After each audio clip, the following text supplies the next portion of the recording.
বাবা লেখক প্রদীপ ভট্টাচার্য। বাবা তুমি কেমন আছো? ভালো আছো তো?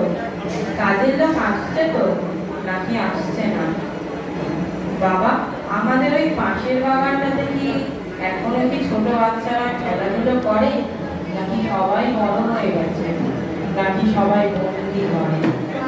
বাবা মনে পড়ে সেই ছেলেবেলার দিনগুলি, তোমার আঙুল ধরে প্রথম শুরু করি চড়া, তোমার পিঠেই চড়ে বেড়াতাম, কখনো বা হতে হাতি, কখনো বা হতে ঘোড়া, তুমিই ছিলে আমার সাথী।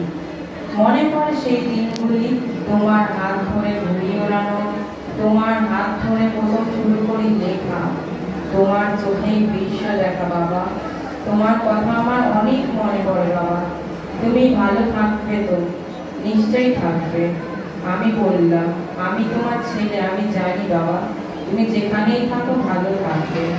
মনে পড়ে বাবা সেই স্কুলের আবদার, টিফিনের 5 টাকা জেনে বুঝে ঘুম পকেটে রাখতে, আর ভালো করেই জানতে কে করেছে টাকা। বাবা তুমি কি এখনো কি ভোরের সময় ওঠো? তোমার কণ্ঠের সুর আমার এখনো মনে আছে। আমার কাঁদতে ইচ্ছা করে বাবা তোমাকে জড়িয়ে ধরে। কেরানির চাকরি করেও সকল দুঃখ মিটিয়েছে, সেই তো না বাবা।